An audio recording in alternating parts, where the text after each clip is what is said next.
अस्सलाम वालेकुम। Welcome to my YouTube channel. अगर आप इस चैनल पर नए हैं तो इसको सब्सक्राइब और वीडियोस को लाइक और शेयर भी कर दें। आज की हमारी कहानी है हज और गरीब हमसाये के बारे में। हमारे ऐसे हज का क्या फ़ायदा कि जिस पे हम लाखों लगाकर हज पे चले जाएं और हमारे पड़ोस में हमारे गरीब हमसाये और उसके बच्चे भूख की वजह से सो ना सकें। कहा जाता है कि गांव के एक कोने में अहमद नामी एक दयानतदार और मेहनती आदमी रहता था। इसके पास ज्यादा दौलत नहीं थी, लेकिन इसका दिल ईमान और मोहब्बत से भरा हुआ था। अहमद की जिंदगी का सबसे बड़ा ख्वाब था कि वो हज करे। इसने कई सालों तक मेहनत की और पैसे जमा किए ताकि वो अपनी बीवी फातिमा के साथ हज के मुकद्दस सफर पर जा सके। अहमद और फातिमा हर रात सोते वक्त हज के ख्वाब देखते और इसके लिए दुआ करते थे। गांव के लोग भी अहमद की इस ख्वाहिश से वाकिफ थे और इसकी कोशिशों की तारीफ करते थे। लेकिन अहमद के पड़ोस में अली नामी एक गरीब आदमी रहता था, जिसकी जिंदगी मुश्किलात से भरी हुई थी। अली की बीवी बहुत बीमार थी और इसके बच्चों की तालीम भी अधूरी थी, क्योंकि इसके पास पैसे नहीं थे। अली एक बहुत मेहनतकश इंसान था, लेकिन इसकी कमाई वो मुश्किल ही घर के अखराजात पूरे करती थी।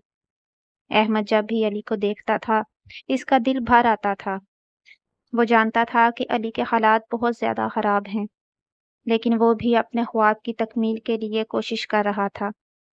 एक दिन अहमद ने अपने दोस्तों से अली की मदद के बारे में बात की, लेकिन सब ने अपनी अपनी मुश्किलात का बहाना बनाकर चुप साध ली। अहमद ने अब फैसला किया कि वो खुद ही अली की मदद करेगा, लेकिन इसके लिए इसे अपने हज के पैसे खर्च करने पड़ेंगे। अहमद ने एक रात ख्वाब में देखा कि वो मक्का मुकरमा में है और खाना काबा का तवाफ कर रहा है। अचानक एक रोशनी इसके सामने आती है और एक आवाज सुनाई दी, अहमद, तुमने अपने गरीब हमसाये की मदद क्यों ना की? अहमद जाग कर फौरन सोच में पड़ गया और इसने फैसला कर लिया कि वो अली की मदद जरूर करेगा, चाहे इसके लिए इसे अपना हज का इरादा मुलतवी ही क्यों ना करना पड़े। अगले दिन अहमद अली के घर गया और इसकी हालत देखकर इसका दिल भर आया। अली की बीवी बिस्तर पर बेहोश पड़ी हुई थी और इसके बच्चे भूखे थे। अहमद ने अपने जमाशुदा पैसों में से एक बड़ी रकम निकाल कर अली को दे दी। अली की आंखों में आंसू आ गए और इसने अहमद का शुक्रिया अदा किया। अहमद का हज का इरादा मुलतवी हो गया, लेकिन इसके दिल में सुकून था कि इसने अल्लाह के बंदे की मदद की है। कुछ दिनों बाद अहमद को एक खत मिला, जिसमें लिखा था कि एक नामालूम शख्स ने इसके हज के तमाम अखराजात अदा कर दिए हैं और अब वो हज पर जा सकता है। अहमद की खुशी की इंतहा न रही। इसने फातिमा से मशवरा किया और वो दोनों अल्लाह का शुक्र अदा करने के लिए सजदे में गिर गए। अहमद और फातिमा ने हज का सफर किया और वहां जाकर अपनी आंखों से वो मुकद्दस मुकाम देखा जिसकी वे सालों से तमन्ना कर रहे थे। अहमद ने काबा के सामने खड़े होकर अपनी कुर्बानी को याद किया और अल्लाह का शुक्र अदा किया। हज से वापस आकर अहमद ने अपने गांव में लोगों को अपनी कहानी सुनाई। इसने इन्हें बताया कि कैसे अल्लाह ने इसकी कुर्बानी को कबूल किया और इसे हज की सादत नसीब फरमाई। अहमद की कहानी सुनकर लोगों के दिलों में भी दूसरों की मदद का जज्बा पैदा हुआ।